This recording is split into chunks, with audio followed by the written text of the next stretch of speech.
I still remember exactly how ordinary that afternoon was supposed to be when her message popped up on my phone. I was in the kitchen, half distracted by a boiling pot and a pile of dishes, when I saw her name on the screen. His ex. For a second, I honestly thought it had to be some kind of spam or mistake. But no. She was asking if I had time to meet her for a quick bite, saying it was important and that she meant no harm. My stomach dropped so fast it felt like I'd missed a step on the stairs. I just stood there, phone in hand, wondering why on earth the woman he always painted as a problem suddenly wanted to have lunch with me. The first thing that came to my mind was everything he'd ever told me about her. He used to say she was dramatic, that she never got over him, that she twisted stories to get attention. He told me she'd tried to sabotage his old relationships, that she was the reason he hated messy women. And I believed him, of course I did. I remember him rolling his eyes and saying he regretted ever dating her, that she'd turned into this bitter ex who couldn't let go. So when I read that invitation, all those labels echoed in my head. Obsessed, unstable, jealous. A part of me actually wondered if she wanted to pick a fight, or throw some old insecurity in my face, just because I was the wife now and she wasn't. But then there was this other part of me, the part that doesn't like shadows in the corner of the room, that hates unanswered questions. My hands were cold and a little sweaty as I typed back, agreeing to meet. I told myself I was just going to be polite, clear the air, prove to myself that there was nothing to fear. On the way there, I could barely taste the mint of the gum I was chewing. My mind was racing, replaying every time he'd dismissed her as crazy. When I finally pushed open the door of the cafe, the smell of coffee and warm pastries wrapped around me, but it didn't calm me down. I saw her sitting at a corner table, back straight, fingers tight around a cup, and in that moment, with her eyes lifting to meet mine, I knew this wasn't going to be a casual little chat. She stood up slightly when I approached, offering an awkward half-smile that didn't reach her eyes. I could tell right away she wasn't there to stir drama. She looked nervous, almost guilty. That alone threw me off balance, because it didn't match anything he'd ever told me about her. I sat down, my legs a little shaky, and I remember the chair scraping against the floor louder than it should have. For a moment, neither of us spoke. The cafe was buzzing softly around us, cups clinking, a milk steamer hissing, someone laughing in the distance. Meanwhile, my heartbeat felt like a drum inside my ears.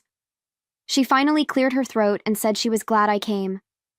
Her voice was soft, almost apologetic, and that apology, that tone, made my chest tighten with dread.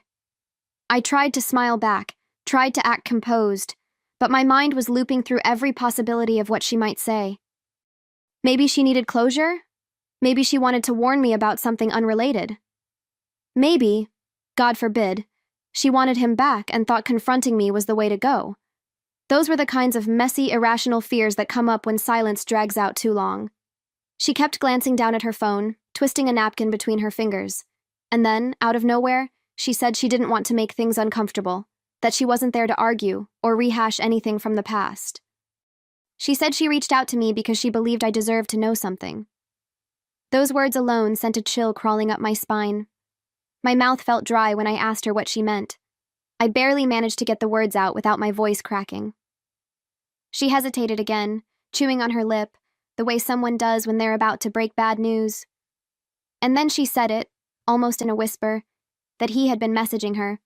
Not just a, "Hey, how are you?" or some nostalgic catch-up. He'd been telling her he missed her, that he wanted to see her, that things between us weren't working. She said he even wrote that he was single again. For a moment, I just blinked at her, like the words were in a language I didn't understand. My body froze, but my mind splintered into panic. It felt like the room tilted slightly, like gravity shifted under my feet. And still, she kept talking, gently, carefully, as if she knew she'd just cracked my world open and was trying to soften the blow that couldn't possibly be softened. I don't even remember how long I sat there staring at her, trying to piece together sounds, thoughts, anything that made sense. The cafe noises around me faded into this dull hum like I was underwater.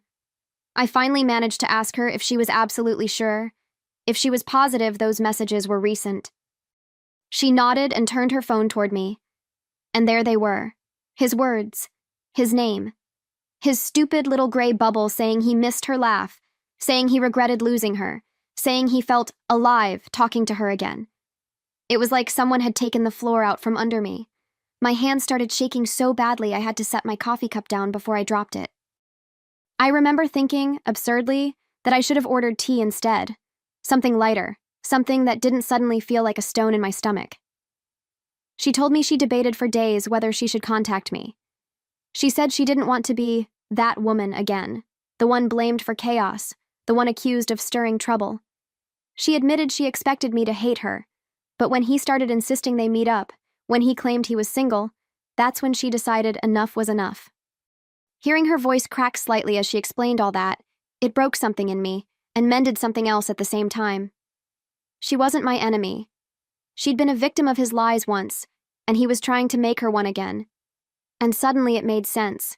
The late-night work calls, the random errands, the sudden defensiveness over his phone. All those little things I brushed off because I trusted him. I leaned back in my chair and stared at the ceiling for a moment, just trying not to fall apart right there. She reached across the table, a small, hesitant gesture, and placed her hand near mine, not touching, but close enough that I could feel the warmth, a silent offer of support, of solidarity. She said she knew what I must be feeling and that she wasn't telling me this to hurt me. She told me she believed I deserved the truth, even if it was ugly. And in that moment, something shifted inside me. A mixture of shock, rage, humiliation, and a strange, unexpected clarity. I wasn't going to cry, I wasn't going to run, I needed answers. And maybe, just maybe, I wasn't going to face this disaster alone.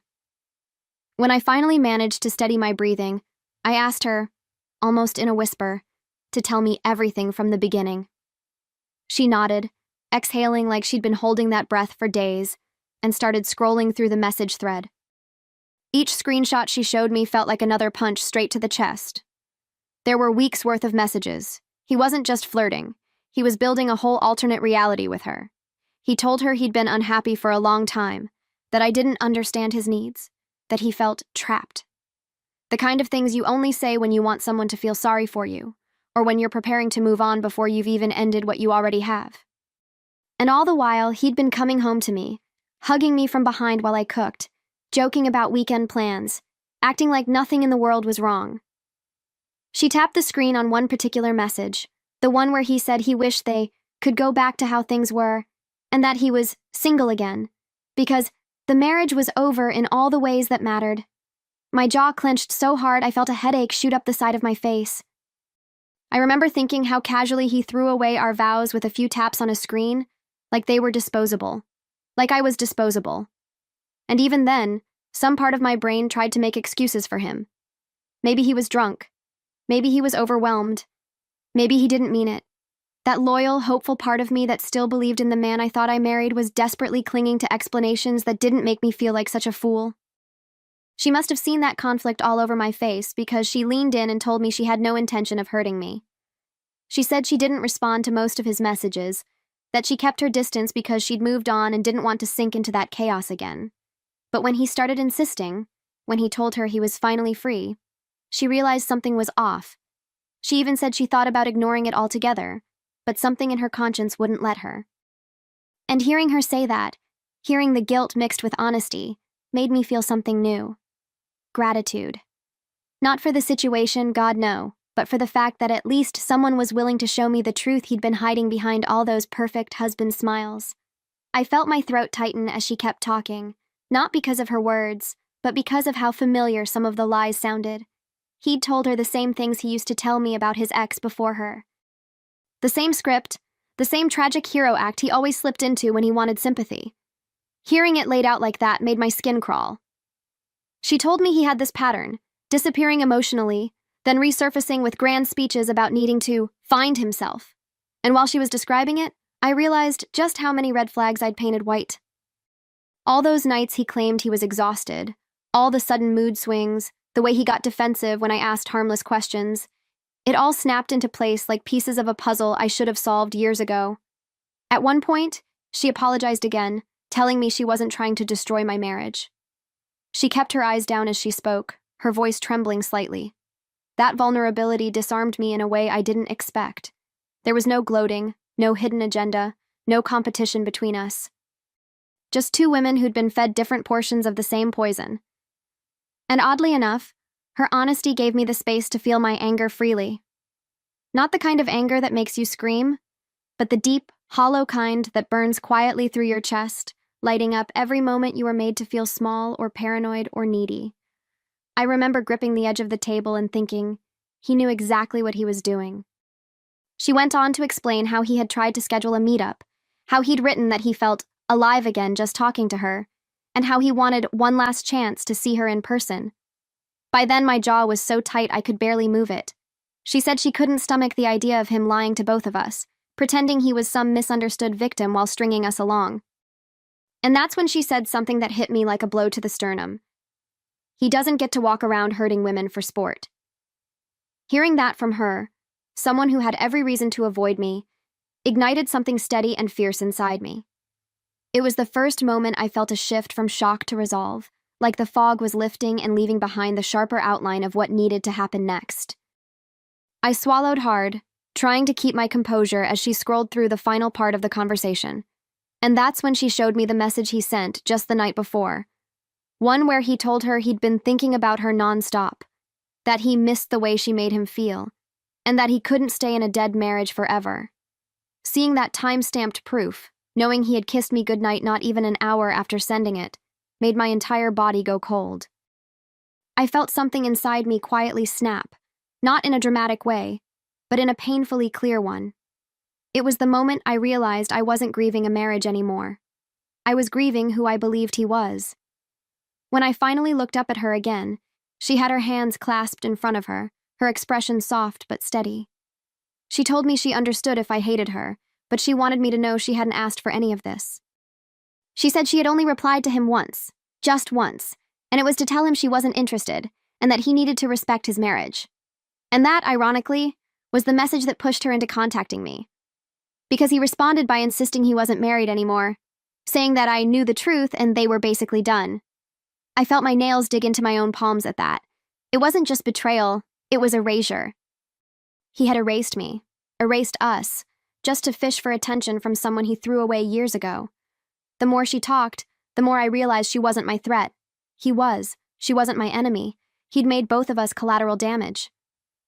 She leaned back, letting out this tired sigh, and told me she didn't expect anything from me.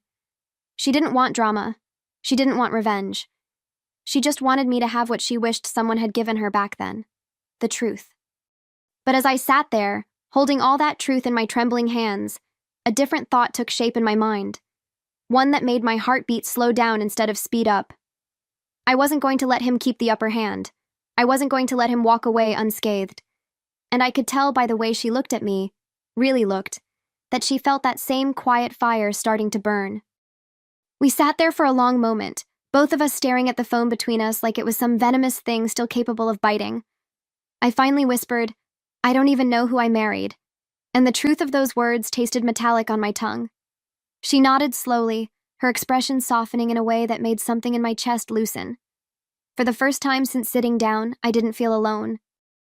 It was strange, surreal, almost, to feel comforted by the very woman he once used as a cautionary tale. The woman he'd labeled hysterical, manipulative, unstable.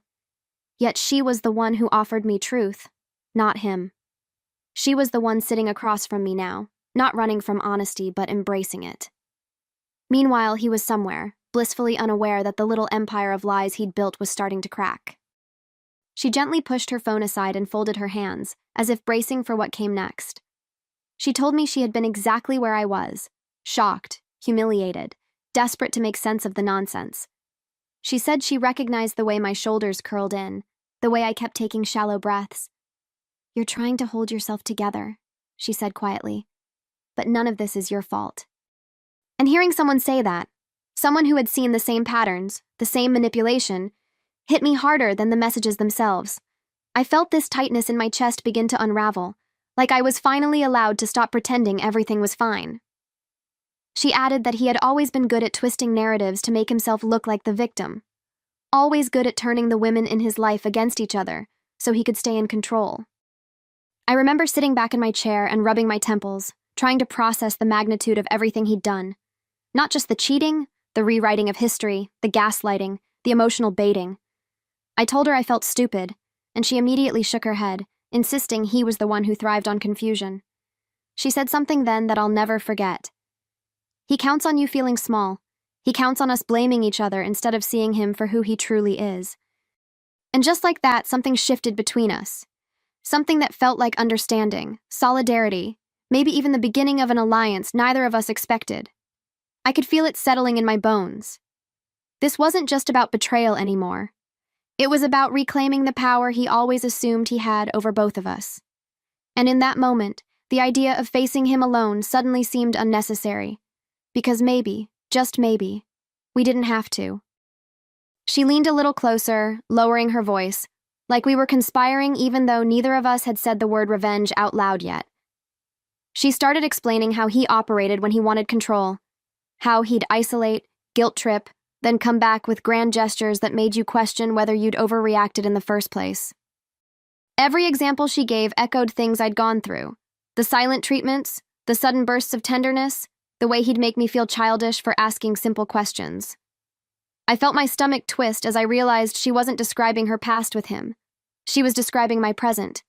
And that recognition, that eerie overlap, made me feel both sickened and strangely validated. I wasn't imagining things. I hadn't been too sensitive. I'd been played by someone who'd rehearsed the same show before. She took a slow sip of her coffee, then set the cup down with a soft clink. "He thinks he's smarter than everyone," she murmured. "He thinks he can keep women in different corners of his life without them ever talking to each other." Hearing her say it, that plainly made a small spark ignite in my chest. Not anger, not yet, but a kind of dangerous clarity. She wasn't being vindictive, she was being honest. And it made me see how meticulously he'd built this little throne of manipulation, convinced he'd never be questioned, never exposed. I felt my spine straighten. A quiet steadiness settled over me, the kind that comes when the truth finally outweighs the fear. We began comparing dates, messages, moments, lining them up like evidence on a table. Every overlap was another crack in his carefully crafted lies. She told me he had contacted her just days after telling me he needed space to think clearly, as if clarity could be found in someone else's bed. I remembered the night he said that, how he'd touched my shoulder lightly, almost pityingly, and said he felt pulled in too many directions. Hearing it now made my skin crawl. She rubbed her thumb along the edge of her phone, saying, "He doesn't get to keep doing this to people. Not anymore." And something in me hardened at those words. Not in a cruel way, in a rightful way, a justified way. Because she was right. He didn't get to keep walking away clean. Not this time. We both sat back, almost mirroring each other, as if the weight of everything needed room to settle. The cafe felt warmer suddenly, the air thicker, like the universe itself was leaning in to hear what we would decide next. She reached into her bag and pulled out a small folder, something she said she kept, just in case he ever tried to rewrite history again. Inside were screenshots, dates, even notes she'd made during their breakup years ago. Not out of obsession, but out of self-protection after he'd tried to paint her as unstable. My breath hitched when I saw how similar her experiences were to mine. The same excuses, the same disappearing acts, the same apologies worded so perfectly they almost made you feel grateful for his betrayal. It was like watching my own life through someone else's memories, and it was terrifying how perfectly they aligned. When she slid one of the pages across the table, her fingers trembled slightly. "You're not crazy," she said. "You're not dramatic. And you're definitely not imagining any of this." Hearing those words, spoken so deliberately, so gently, cracked something open in me. I felt tears burn behind my eyes, not from sadness, but from sheer relief. Because someone else had lived the same chaos, survived it, and was now sitting in front of me looking stronger than the stories he'd told about her. It made me realize how much of myself I'd lost trying to prove I was the opposite of everything he accused her of being. She wasn't broken. She wasn't bitter. She was simply someone who'd figured him out too late, and now she was making sure I didn't carry that burden alone. We both grew quiet after that, the kind of quiet that feels like a turning point. I stared at the mess of evidence between us, the lies, the timelines, the emotional breadcrumbs he'd left behind, and I felt something shift deep inside me. A resolve, a decision forming slowly but unmistakably. She looked at me with a knowing expression, almost like she could feel the change happening too. "We don't have to let him get away with this," she whispered. And for the first time since the shock began, I felt steady, solid, like the ground wasn't collapsing anymore. It was rearranging itself beneath my feet. I nodded, a small but certain gesture, and she nodded back. It wasn't loud or dramatic. It was quiet, intentional. The beginning of something he would never see coming. We left the cafe together, walking side by side in a silence that wasn't uncomfortable, just heavy with everything we now knew. The late afternoon air felt colder than before, sharp against my cheeks, but it somehow cleared my mind. She stopped near her car, turned to me and asked gently, "What do you want to do?" And it was the first time anyone had asked me that since my world cracked open. Not, "Are you okay?" Not, "How could he?" Not, "What did he say?" But, "What do you want to do?" The question settled deep inside my chest, and I swear it felt like my spine straightened a little. For once, I wasn't reacting to what he did. I was choosing how I would respond. And in that small but powerful shift, I felt the first spark of control returning to me. We spent the next hour sitting inside her car, seats reclined back slightly, going through everything with the precision of two women who'd finally stopped blaming themselves. The windows fogged up from our breaths, the car smelling faintly of vanilla air freshener and the warmth of our shared adrenaline. She suggested we confront him together, not in some screaming match, but strategically, calmly, with all the evidence laid in front of him. She said men like him crumble more under quiet truth than loud chaos. And as she spoke, I realized she wasn't driven by vengeance for herself anymore. She was driven by the need to break the cycle, by the desire to make sure he never again had the power to twist someone's reality until they couldn't recognize themselves. That intention, that clarity, made me trust her even more. I found myself nodding slowly, feeling the idea settle into place. But then, another thought surfaced, one that surprised even me. I wanted him to feel cornered. Not attacked physically, not screamed at, but intellectually, emotionally, morally. I wanted him to see two women he had underestimated stand side by side in absolute clarity. I wanted him to realize he wasn't untouchable. She looked at me with this sharp, perceptive expression, like she could sense my thoughts forming. "He'd never expect us to work together," she said. And she was right. He'd spent years ensuring women never compared notes, never talked, never collaborated. That alone made the decision feel almost poetic. We didn't have every detail figured out yet, but we knew one thing with absolute certainty. The trap we were about to set would be the last time he ever underestimated either of us. We agreed that the confrontation needed to happen somewhere he felt comfortable, somewhere he wouldn't suspect a thing. That way, his guard would be down, his lies unprepared, his mask fully on, until the moment it shattered. After a long moment of thinking, I suggested our house, my house, the place he believed was his safe territory, his kingdom, his stage. The irony felt almost delicious. She raised an eyebrow and then slowly smiled, that knowing, satisfied kind of smile that only another woman who's been through hell can offer. "He'll never see it coming," she murmured, and she was right. He'd expect tears, maybe accusations, but not a strategic ambush built with quiet truth and undeniable proof. That night, I played the role he expected from me, the one he thought I'd always cling to. I cooked dinner, hummed softly, set the table, all with hands that trembled just slightly, but not enough for him to notice. I even greeted him with a small smile when he walked through the door, his voice booming like he owned the air inside the house. He kissed my cheek casually, like a man who believed he had me wrapped so tightly around his fingers that escape wasn't even a possibility. And while he talked about his day, I watched him closely, the way he loosened his tie, the way he kicked off his shoes, the way he laughed at his own jokes. It was surreal. I was seeing him from the outside for the first time, not as my husband, but as the man who had so easily betrayed me. When I excused myself to grab something from the laundry room, my hands were cold with adrenaline. I texted her the signal. "He's here. Come in 5. My heart pounded so hard I could feel it in my throat.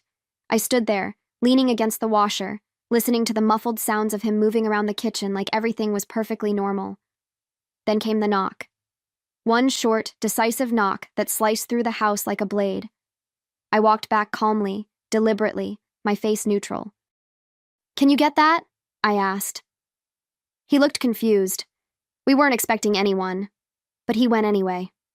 I watched from the hallway as he opened the door and froze. The kind of freeze you only see when someone's soul recognizes the consequences arriving.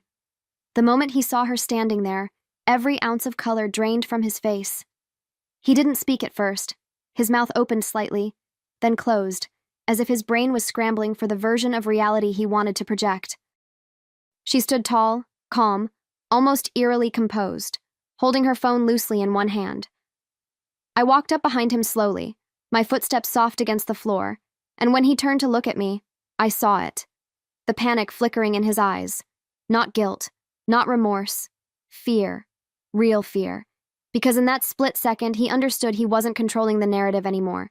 He wasn't picking which woman got the truth and which one got the illusion. He was standing between the two lives he thought he could manage, and both were staring back at him with absolute clarity. He stammered something like, "This isn't what it looks like." But because we were speaking in indirect speech now, in the tone he always used to manipulate, it didn't come out clean. It came out defensive, sloppy. He said he had no idea why she was there. He accused her of showing up uninvited. He claimed she was trying to start problems again. The same script he'd used to turn us against each other before. Only this time, we were watching him read lines from a play we already knew by heart. She lifted her phone slightly, not aggressively, just enough for him to understand that his own words were about to speak louder than his excuses. And I swear, I saw his throat bob as he swallowed hard, realizing everything he'd built was seconds away from collapse. He reached for my arm then, gently, like he always did when he wanted to steer my emotions.